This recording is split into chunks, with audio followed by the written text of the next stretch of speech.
In 1794, a book was published by the name of Keter Shem Tov, The Crown of the Good Name. It was an anthology of traditions, of teachings from Rabbi Israel ben Eliezer, known as the Baal Shem Tov, the master of the good name, who had died 34 years earlier. The very first teaching in this anthology of Baal Shem Tov teachings begins as follows. Tachlit hayediyah shelo neda. The end or the goal of knowledge is that we should not know or do not know. The end of knowledge, the goal of knowledge, is the realization that we don't know, that we won't know. Perhaps we should not know. This is an old aphorism that can be traceable back to the Middle Ages and even back probably to the Greek philosophical tradition. The Baal Shem Tov applies it to the service of God. And he gives a parable. He says, imagine that people want to meet the king in the palace. And there are tours of the palace. And you can see various rooms. You can see the king's library. You can see the king's study. You can see the king's activities. You can see the records of the king's speeches. You may even see the king's wardrobe, meet members of the king's family, but you won't meet the king. And some people say, well, what's the point of going on the tour if I never get to actually shake hands with the king? And others say, well, let me go as far as I possibly can. The Baal Shem Tov says, that aphorism is not enough to define the spiritual path. There are two ways of not knowing when it comes to God. The first way is to say, let me read and study and learn and experience and listen and teach as much as I possibly can from the great texts, from the teachings, from the commandments of the Torah, from great teachers, from my own observations, from nature, from everyone and everything that I can listen to and learn from. And in that way approach God. I know that I will never reach God in God's entirety. That is impossible. But I'm going to learn and grow as much as I can. Then there are people who will say, well, since I'm never going to know God, what's the point anyway? I won't even begin the path. And the Baal Shem Tov says, the difference between being on the path and not on the path is the difference between those two kinds of people. When I first read this parable, think of it in terms of family relationships. Let's say I'm walking down the street and someone I don't know, a stranger, says hello, and I might ask them, do you know my family? And they would say, no, I've never met your family. I don't know your family. I don't know your children. And they would turn to me and say, do you know your children? And I would say, I would take a deep breath, as I am right now, and perhaps my eyes would tear up. And I would say, I don't know my children either. Each day of their lives and my life is a total surprise, is a new delight. They continue to awaken my understanding, my appreciation, not just of them, but of the world. And I realize that there are always surprises and new things and new aspects that I don't know and probably never know. And so with tears in my eyes, I say, you know, you're right. I don't know my children either. But there's all the difference in the world between the stranger who truly says, I don't know your children, and between the proud father or mother who says, I so much don't know my children. And so the Baal Shem Tov is saying, the entire goal of the religious path is to change the not knowing coming from the words of the stranger to the not knowing coming from the words of one beloved to another beloved.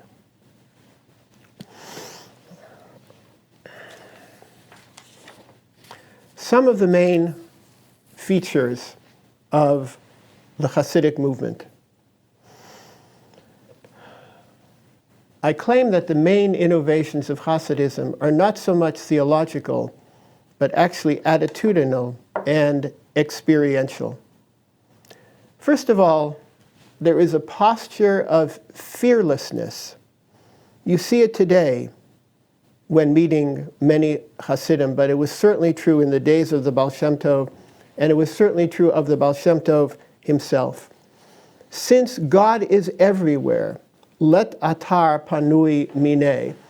This is the great teaching of the Baal Shem Tov, taken from the Zohar and ultimately from the Bible itself. Melo chol haaretz kevodo, the whole earth is filled with God's glory. So people will say, well, what is new in that? Nothing is new in that, but everything is new in that. If it's implemented, if it's internalized, if it's activated, if it becomes part of every breath you take and inhabits every cell of your body.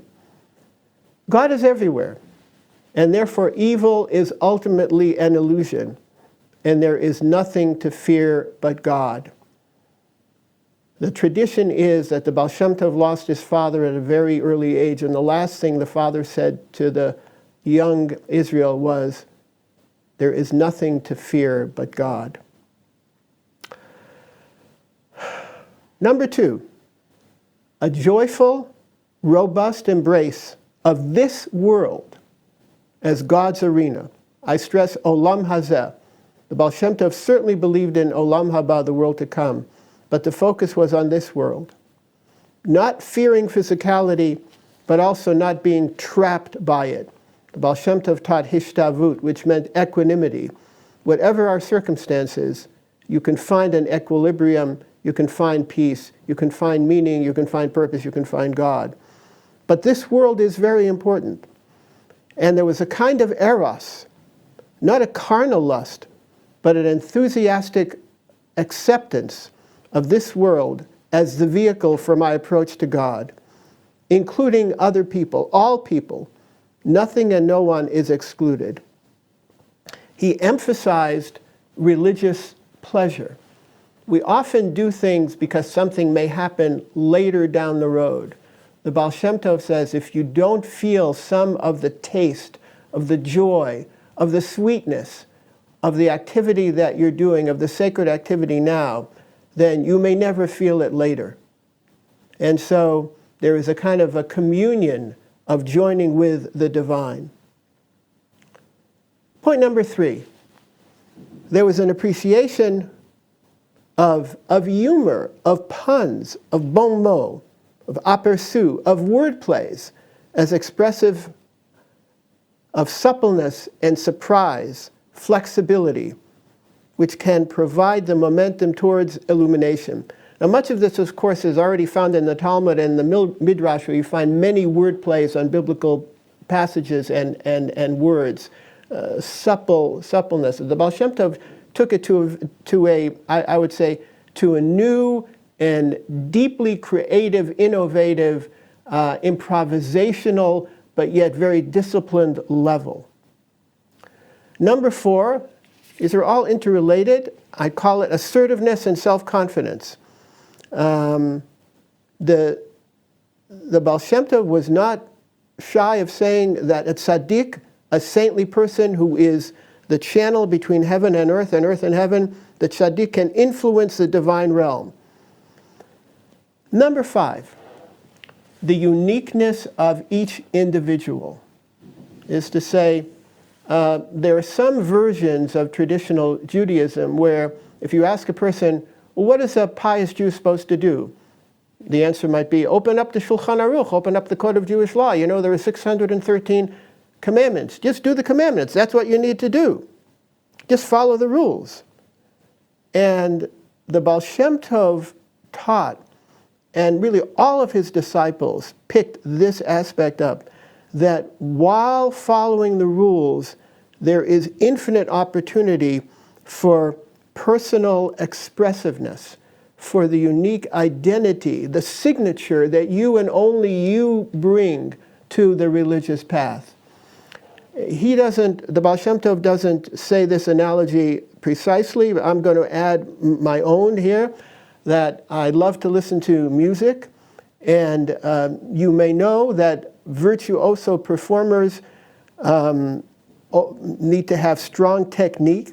That is to say, they need to be able to play the notes of their instruments. But if they only play the notes, they are not going to be concert-level performers. To become nationally or internationally famous, the notes must be there, but you must go beyond the notes. There must be personal expressiveness. There must be the stamp of individuality. There must be, what do you want to bring to this piece of music? The Baal Shem Tov says, the mitzvot are the music that God has given us and that we play so that we can express our yearning and our longing for God. And we have to find our own individual harmonies within the notes that are given. Number 6, this is related again. I call it a cultivation of a religious sensibility and sensitivity, the artistry of the sacred. Number 7, you have the idea of the community and the tzaddik. There's a central person, call it tzaddik, the saint. The word tzaddik, of course, goes back to the Bible itself. The Hasidic tzaddik is something like the biblical prophets, like Elijah or Elisha, but now expanded, really responsible for the whole community. It is a revival of the model, not only of biblical prophecy, but I would say of malchut, of kingship, of sovereignty, where the king, or let's say the queen as well, is responsible for the welfare and the benefit of the entire community, as well as kehunah, as well as the priesthood. So you might say that the Hasidic tzaddik, the center of the community, is a revival and a renewal of 3 biblical models at least: the prophet, the priest, and the sovereign. The real grace is not just in the tzaddik, in this central figure, nor in the community, but in the bond between them all. It enriches and nurtures them all. The community makes the tzaddik as much as the tzaddik makes the community. I'm now up to, in my counting, point number 9. Again, I'm sort of giving a very quick overview of what I consider to be some of the main features of early Hasidism, and you still see this in many communities to this day. The religious path is simple but not easy. There's all the difference in the world between simple and easy. The Baal Shem Tov was very fond of quoting a scriptural verse, B'chol derachecha da'eyu, know God in all your ways. Well, it's 3 Hebrew words, simple to say, but not easy. Because what it means is that God is to be found, can be found anywhere and everywhere. It's not hard to say that, but it may be hard depending on where you are and who you are and what the circumstances are. Easy, difficult, challenging, lovely, a beautiful day, a difficult day, a rainy day, a sunny day, external circumstances, political circumstances. We know that these are subject to change. And we have to say, God can be found, will be found, must be found, is found in every circumstance that we may find ourselves to be in. Related to this again, number 10 is acceptance and celebration of cycles and alternation in the religious life. Another favorite teaching of the Baal Shem Tov, tanug timidi eino tanug. Constant pleasure is no pleasure. I may like ice cream for dessert on Shabbat afternoon, but if I have ice cream breakfast, lunch, and dinner all the time, it's soon going to lose its cachet, its interest, and will certainly not be beneficial for my health. So the Baal Shem Tov says, you should have moments of religious high, of ecstatic experience. He aimed for that. He taught that. He encouraged his disciples to look for that. But he says, don't expect to be there all the time. There is the sinusoidal curve of up and down, up and down. That's part of the religious life. And the downtimes are as significant and have as much to teach us as those moments of peak ecstasy as well. The Baal Shem Tov taught that you can, I'll say it in here, hala'at machshavot zarot. One of the key issues in the religious life of the pious individual, especially in early Hasidism, was you come into the synagogue to pray and you're accosted by what is called machshavot zarot, extraneous thoughts. He was probably thinking really primarily had in mind erotic sexual thoughts. But it could be any kind of thought. You walk in and you realize that your car is a problem, you have to go to the garage. You realize that you didn't do this errand, you didn't do that. People are talking in shul, they're talking about the political situation, they're talking about real estate, they're talking about the stock market. And it's so easy to get distracted. So it could be any extraneous thought. The traditional response to that kind of challenge was suppress it immediately, squelch it, stifle it, remove it, erase it from your mind. It has no place. The Baal Shem Tov said, and his disciple, especially the great Maggid of Mezrich, said, you can elevate all the thoughts because there's nothing that ultimately has no root in holiness. If something has no root whatsoever, then it doesn't exist.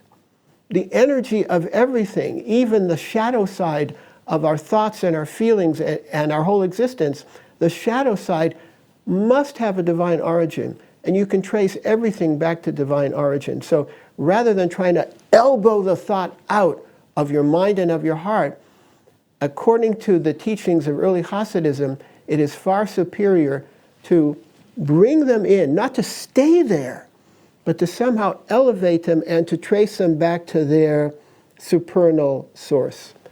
This is a process that the Baal Shem Tov called Hachna'ah, Havdalah, and Hamtaka. Hachna'ah means, first of all, humility. Realizing that I am a fallible human being and whatever thoughts I have are part of the conditions of my existence.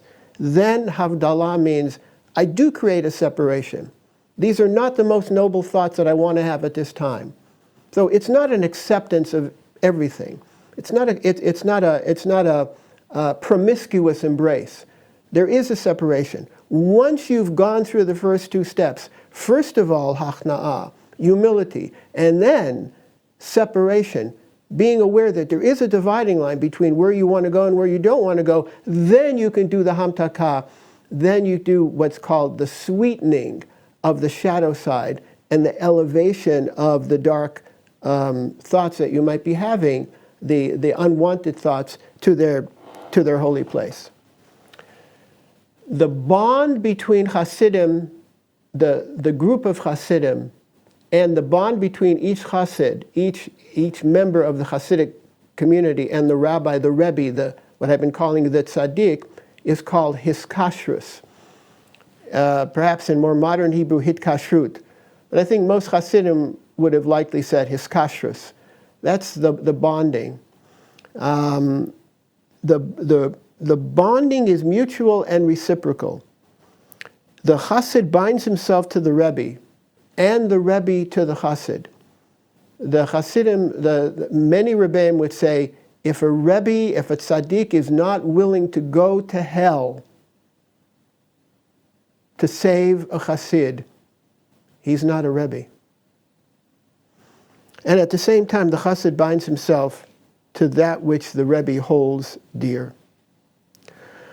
Well, I've been sharing with you some of the key features that I consider to be central to understanding what the Hasidic movement was, and in many cases, in many places, still is. Allow me then to begin the part of this session. Let me step back for just a moment. This session is focusing on the introduction to Hasidism itself, broadly as a movement, mainly with emphasis on the founder, the Baal Shem Tov himself, Rabbi Israel ben Eliezer, born around 1700. There's a Hasidic tradition that he was born in 1698, but we know he died on Shavuot 1760. So the second session is going to focus on tales of the Hasidim, why storytelling is so central to Hasidism, as well as niggun, singing Hasidic melodies, which are more than just an embellishment or an aesthetic overlay on the religious life, but in Hasidism they are central as a religious practice. The third session is scheduled to be talking about women in Hasidism, the role of women in the Hasidic movement. And the fourth session will be bringing it somewhat up to date, Hasidism in the last century, in the 20th century. So right now, back again to the Baal Shem Tov. The Baal Shem Tov, Rabbi Israel ben Eliezer, came from a very modest background. His father was not a rabbi, as far as we know, not a Talmudic scholar, and we don't really know who his teachers were. There's so much mystery that surrounds him. According to him, he had two teachers, or he had two traditions. One was a Kabbalist by the name of Rabbi Adam Baal Shem. Baal Shem means a master of the name, somebody who can theurgically manipulate various names of God, the divine names in permutations, and thereby channel sacred energies for blessing. And there were manuscripts of Rabbi Adam Baal Shem that Baal Shem Tov said that he received. But Adam, at least in those days, Adam was not a name at all common for Jews in Eastern Europe. So it's not at all clear who this person might have been. The other teacher that he spoke of frequently was a prophet from the First Temple period, roughly 3,000 years ago, by the name of Achia Hashiloni, Achia from Shiloh. Well, between these two teachers, one of whom is completely unknown, a Kabbalist by the name of Adam, who might that have been? And the other one was a biblical figure who we know fairly a lot about, Achia Hashiloni. He was involved in the split between the northern and the southern kingdom, but he was living 3,000 years ago. So what does it mean to say that these were his teachers? So from a rational historical perspective, we don't know who his teachers were.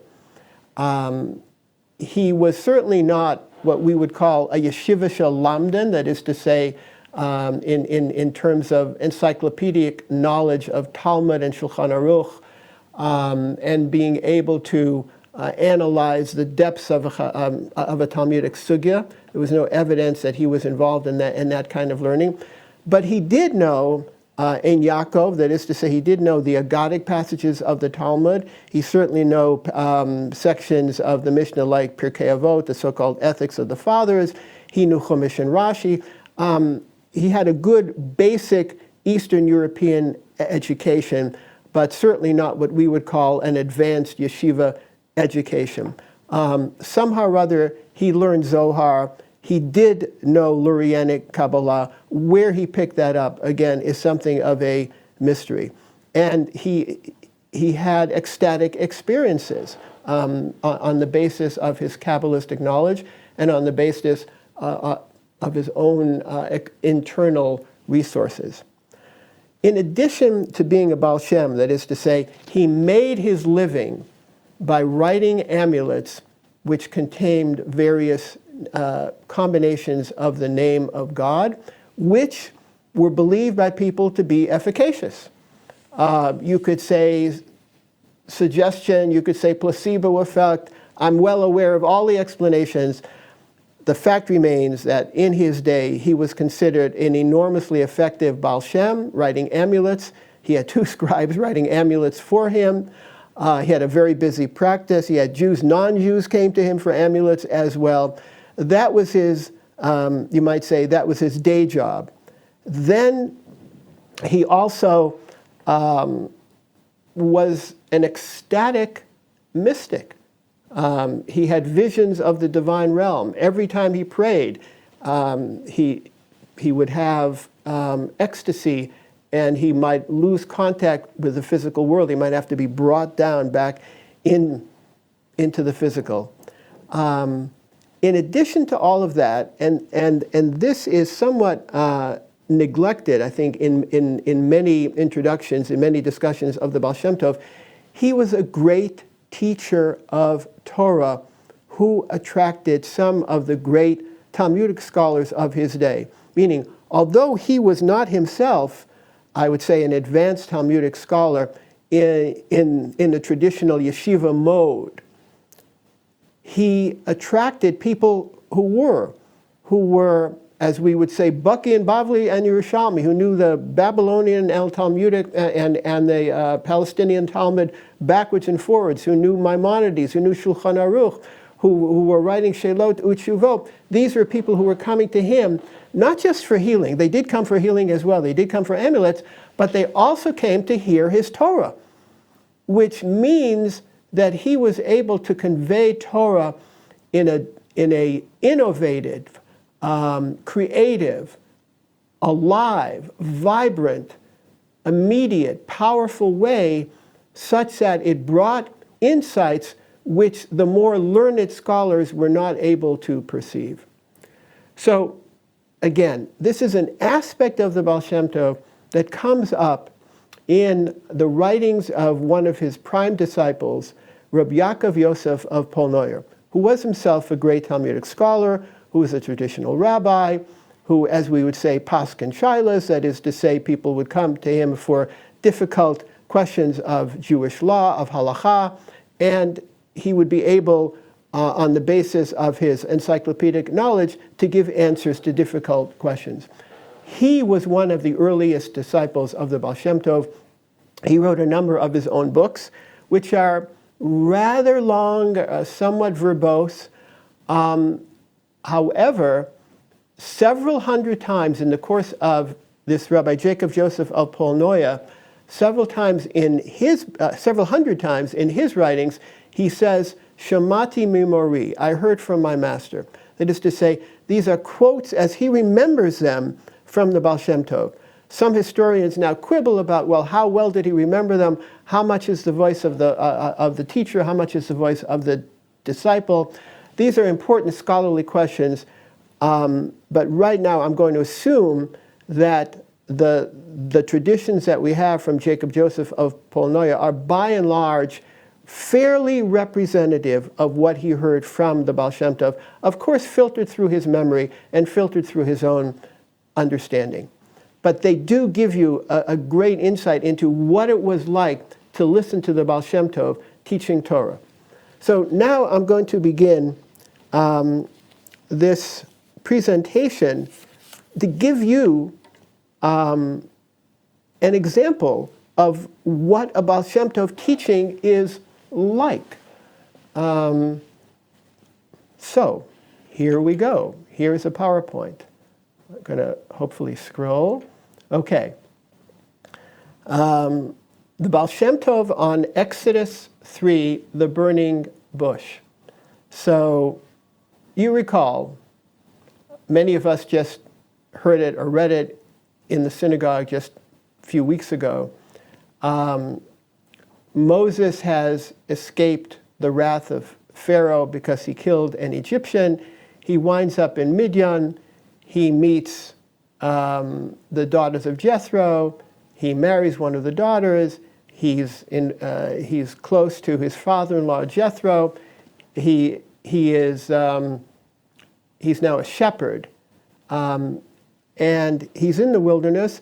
And he comes up to, he doesn't know this, but he discovers that it's Har Elohim Choreva. It's Horeb, later to be called Sinai, the mountain of God. And there is the famous burning bush. Hinei hasne bo'er ba'esh v'hasne einenu ukal. The bush was burning with fire, but it's not consumed. And he wonders about this. And so then God calls him. God calls to Moshe and he says, Moshe, Moshe. God calls to him from the bush and says, Moses, Moses. And then Moses says, Hineni, here I am. So that's the biblical text which begins this piece. As you see, we call it Hitkalalu Torah B'tov, the integration of the dark into the light, the bad into the good. This is a teaching of Rabbi Jacob Joseph of Polnoia, from one of his early works, Ben Porat Yosef, towards the end of the book. Okay. Shemati b'shem Mari says, I heard it. Interesting. At least in this version, there are a number of parallel versions which make it even more difficult to sort of clarify what are the original words of the Baal Shem Tov as he remembered them. He says, I remember in the name of my master, Vayar Hashem kisor lerod. God saw that he had turned aside to look at the bush, and God called him and said, Moses, Moses, and he answered, here I am.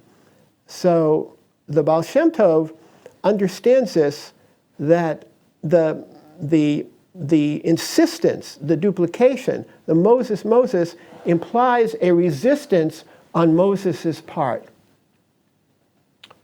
It's interesting that in other cases there are midrashim where somebody is called twice and it's seen as a sign of endearment.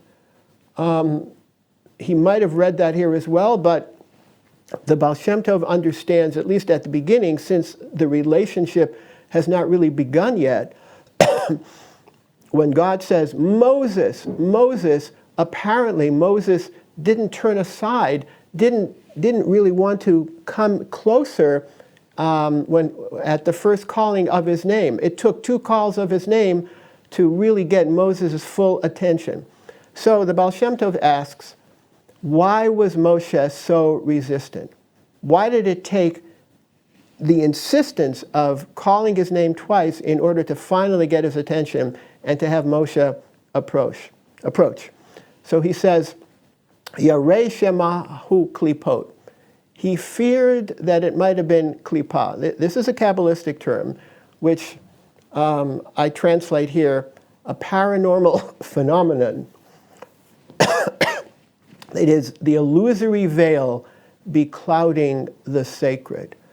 That is to say, when you see something that seems to have no natural explanation, you might say it's a miracle. But certainly in the pre-modern world, there was always an understanding that there was a dark side, and paranormal phenomena could be some sort of a trick, could be what we could call a mirage, but even a spiritual mirage. It is to say, it's not necessarily something that we want to pay attention to. It might be something that we actually want to turn away from. So Moses was concerned that okay, the bush is not burning. I don't have a natural explanation for that. It doesn't mean that this is something sacred that I have to pay attention to. So and the word in Hasidut, in Kabbalah, is klipa, which I'm translating as illusory veil beclouding the sacred. But then he goes on. V'ha'inyan. He says, let's go deeper, right? In other words, inyan means, let me try to explain this more deeply. And he keeps on saying that, but right now. Ki Moshe shmo kolel kol ha'olamot ulakach shmo huksha lo. Moses' name included all the worlds. And that is why his name was puzzling to him.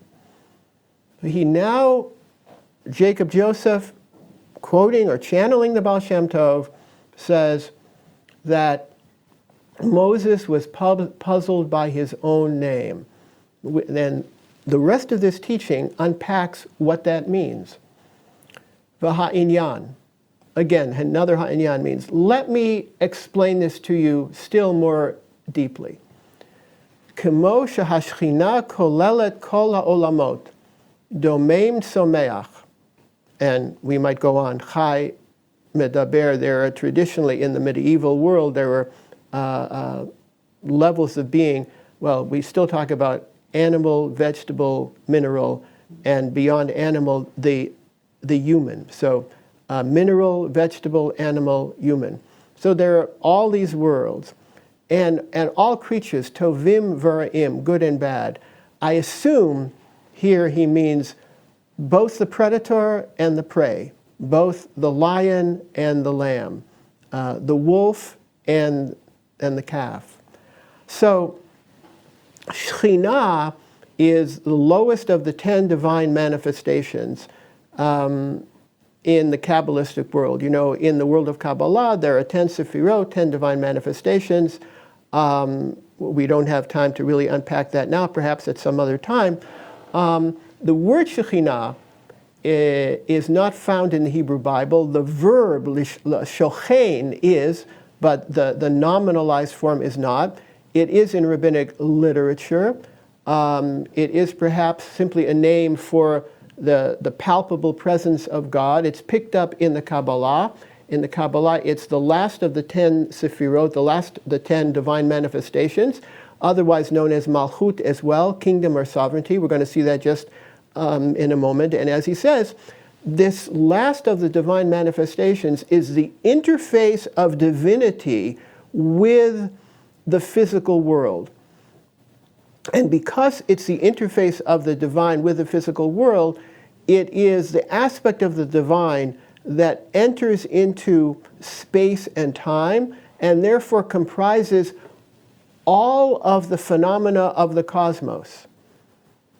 As he says, animal, vegetable, mineral, human, and once again, the wolf and the lamb, the lion and that which the lion pounces upon. And that's what he means by good and bad. Let's go on. So, so now he's going to really parse the name Moshe as an acronym. So the mem of Moshe alludes to Malchut, which is the Kabbalistic term for the last Sephirah, again, the last of these 10 divine manifestations. The way I explain it here, just to be brief, the interface of divinity with the embodied physical world in all its complexity, hence the all-inclusive Sephirah. So that's the mem of Moshe, relating to sort of, it's an abbreviation or an acronym for Malchut. I will take a sip. Baruch atah Adonai Eloheinu melech ha'olam shakol nehia bidvaro. That was helpful. Then the shin of Moshe, right? So we have the mem is Malchut. Again, it's an interface of divinity with the entirety of the world as we know it, which is really complex and has a lot of dark as well as light. The shin, which is a sibilant, Jacob Joseph doesn't say that, that's what I'm adding, the words in brackets, alludes to spirit, that's ruchot, emotion, personal dispositions. And the hey is the aspirate letter. It's simply the ha. It's the sound of breath. So that relates to the soul. Now, what the Baal Shem Tov has done is to unpack the 3 letters of Moshe and to show how it comprises the various levels of the psyche. The lowest level, which is the Shekhinah, because everything that's in the divine realm, the 10 Sefirot, are in the divine, but they're in every human being as well. This is one of the great teachings of Hasidut, that whatever you have in the divine realm, you have in the human being, because we are of course made in the image of God. So we have this complexity, we have a Shekhinah level within ourselves, including therefore everything in the physical world, and the dark as well as the light, the bad as well as the good. The Shin, which is the spirit, the emotion, the personal dispositions, and then the Hey, the aspirate letter, which is related to the soul. So Moshe was puzzled by his own name. Therefore, he was puzzled by his name, meaning, as I add, by the panoramic complexity and even contradictoriness that comprises the human personality.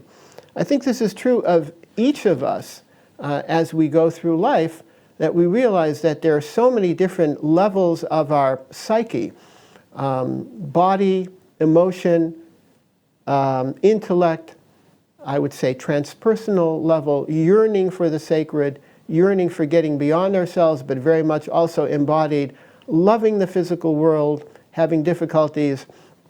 You may see it often in teenagers who are so profoundly struggling with who am I and how do I make sense of the changes that are going on in my body. But it could be an adult, it could be a senior citizen, it could be somebody in their 70s or 80s like myself who is realizing that there are always changes going on.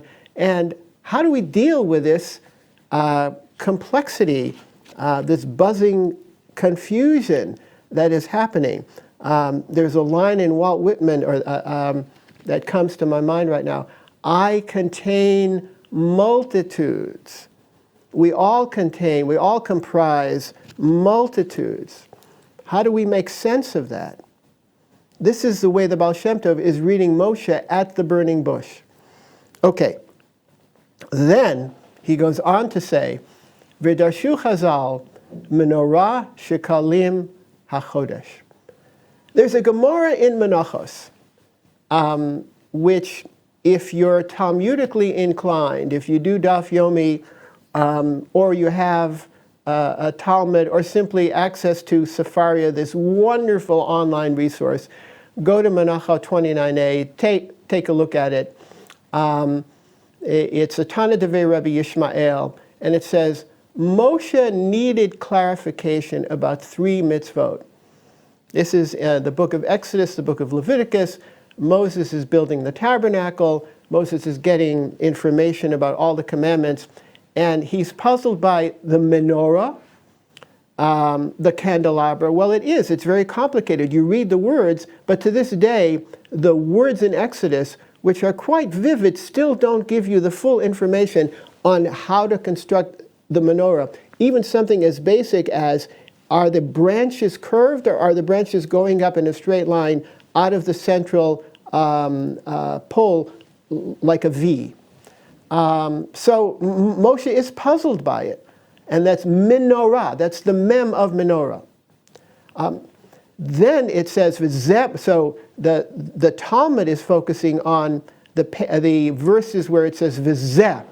This is the work of the menorah. That's in Numbers chapter 8. Moses was also puzzled by the half shekel for the census. Remember, each male Israelite was supposed to give a half shekel of silver for the tabernacle, which served as a contribution for the construction of the tabernacle of the Mishkan, but it was also a way of counting, numbering the male Israelites, like a kind of a war census perhaps. And shekel is the shin. The Talmud gives actually various mitzvot, not necessarily the ones that you see here. I urge you to take a look at the Gemara Menachot. The idea that the 3 mitzvot, the 3 commandments that Moses was puzzled by, spell his name is actually found first not in the Talmud, but in the Zohar. The Zohar picks up the Talmudic motif and says explicitly, now look, the 3 mitzvot which the Talmud says Moses is puzzled by actually spell his own name. By the way, what was puzzling about the shekel? Simply, if you've never seen a shekel, what does a shekel weigh? A shekel is not actually a coin, it's a unit of weight. Now we have bureaus of weights and measures. I believe there's an international standard bureau in Paris. In the United States, I believe it's in Bethesda, Maryland. There used to be these platinum bars. Now it's done with atomic resonances, which is universal and much more accurate. In any event, if I've never seen a shekel, how do I know how much silver goes into a shekel? Similarly, Rashi explains that Moses didn't realize what was the very sliver of the new moon, which is adequate to say, I have seen the new moon, I have seen the new moon, I have seen the lunar crescent.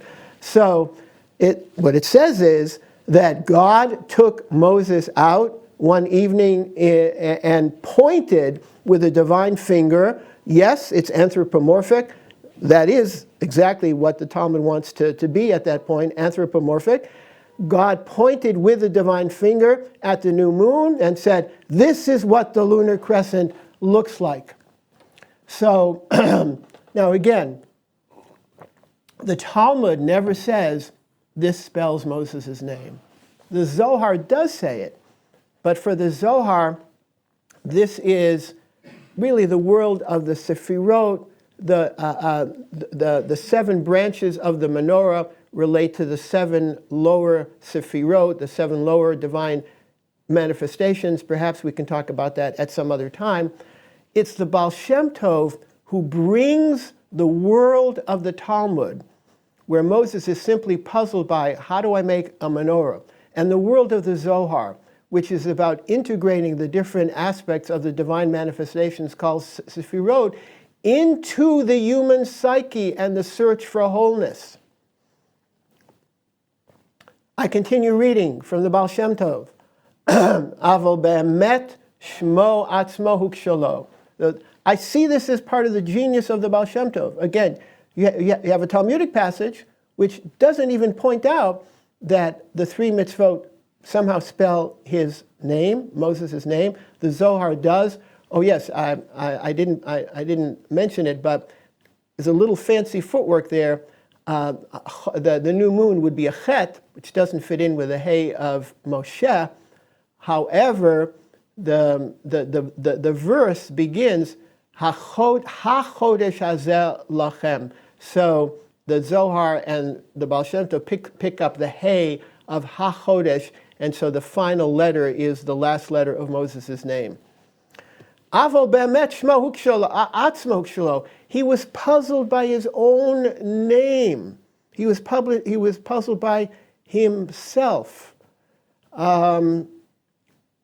Just parenthetically, what's coming into my mind now, Baal Shem Tov is not at all responsible for this.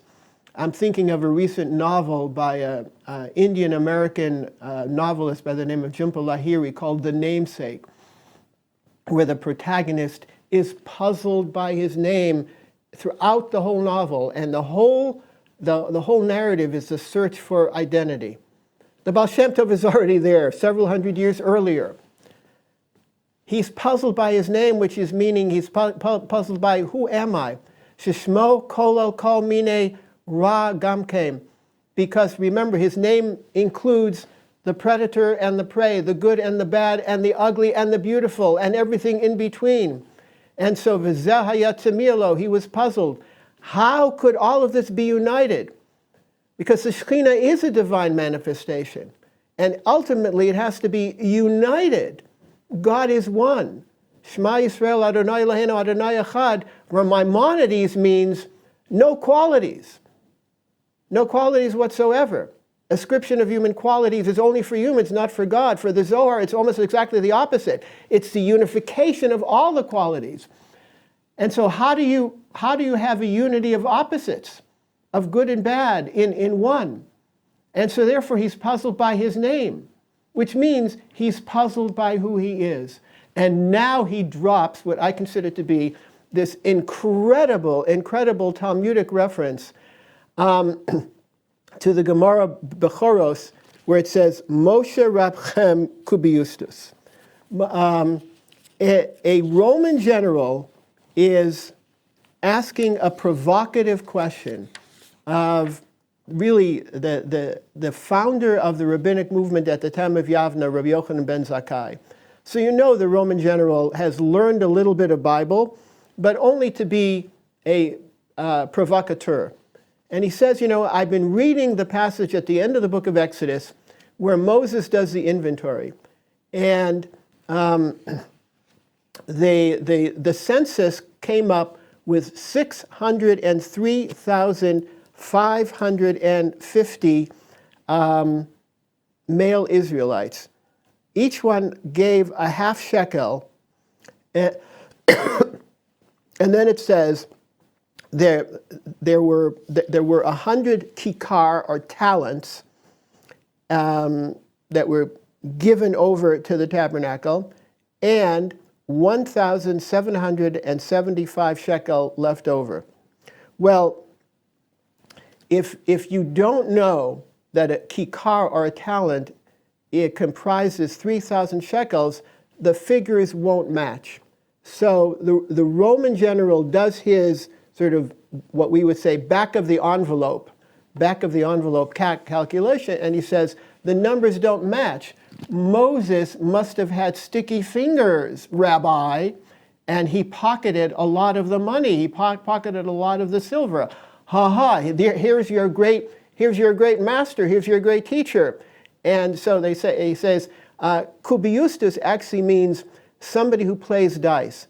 That is to say, a gambler, a con man, a thief, a swindler. Or at best, he didn't know how to do elementary mathematical calculations. The rabbi said, no, you're the one who's wrong. A talent is 3,000 shekels. There was 100 talents. That's therefore 300,000 shekels, 600,000 half shekels, and there was 3,550, which exactly is the amount that is left over. If you do the math yourself, it's in Exodus 38. It works out exactly. But now, go to the next page. The Baal Shem Tov is following a standard principle of Talmudic exegesis, that a question, even, in the Talmud you have something called shakla vitaria. You have point, counterpoint. You have question and answer. A general principle is that even the question, even what in the yeshiva world is called the hava amina, even the provocative question needs to have some legitimacy, otherwise it wouldn't further the conversation. The Baal Shem Tov says there must be something in this question of the Roman general that made provisional sense. Therefore, there must have been something in Moses who actually could have become or had the germ or understood what it meant to be a kuviustus, what it meant to be a con man, what it meant to be a hustler, what it meant to be a dice player, what it meant to be somebody who was running numbers. Oh my God, a very different image of Moshe. So the boldness of the Baal Shem Tov to say this, right? Because he wants to show how even Moshe now is every human being. And he goes on and he says, the bad is a throne for the good. Hirahu kisei latov. This is one of the teachings of the Baal Shem Tov. Pharaoh brings us close. There's always something that you can learn from the bad as well as the good, even the awareness of the path that could have been taken had I been born in a different time and place, had different teachers, had different temptations, had different opportunities, maybe didn't have the opportunities. In any event, once you realize that the bad and the good are oppositional, but are also not that far from each other, then you can raise the dark and bring it into the light in the way that we spoke about earlier. So, in the Jewish mystical tradition, there are two approaches to the problem of evil. One holds that evil will be vanquished and destroyed in the eschatological future. Well, that is part of the story, but the other part of the story is that at root there must be something there which is giving the evil nurturance, because nothing exists without some sort of being energized and nurturance. So that aspect will return to the holy source. So there's something that drops away, and there's something that is elevated and lifted up. So I'm going to move forward here. This is why, according to the Baal Shem Tov, the first time the Moses did not respond. Remember, God had to call Moses twice. That's the question that opens this particular piece. Why didn't Moshe respond? He's puzzled by his own name. Now remember, on the simple level, it means he didn't know how to make the menorah. But more deeply, it meant he's looking for his own identity. Who am I? How do I comprise so much? And how do I, as a leader, lead the people if I still have a dark side that is not fully integrated? If somebody can say about me, I'm a dice player, oh my God. And so he's not ready. And so, and he wants the dark side to be eliminated. He wants, in the language of Exodus chapter 3, he wants the bush to burn up. That is to say, he wants the dark side to be destroyed, to burn away. And God said, no, Moshe. God said it a second time. You don't get it. It's exactly you in all your complexity, in all your diversity, in all your up and down, and all your richness, with the dappled nature of every human being, that you can make a yichud, chibur, v'kishur. You can bond, you can join, and you can fuse. Fusion. I'm sorry, F-U-S-E. There's a fusion that ultimately happens, the lower with a higher level.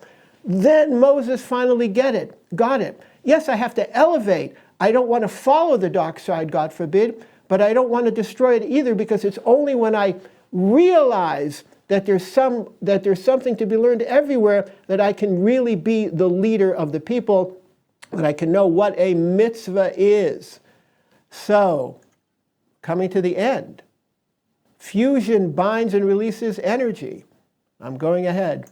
Accepting and integrating the different aspects of the self is a central theme.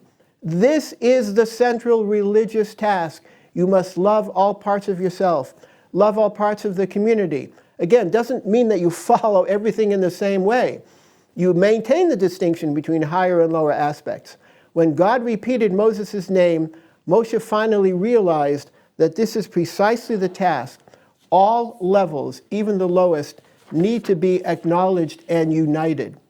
Then, when Moses realized this is the leader that God wants, then he was ready to finally say, Hineni, here I am. In conclusion,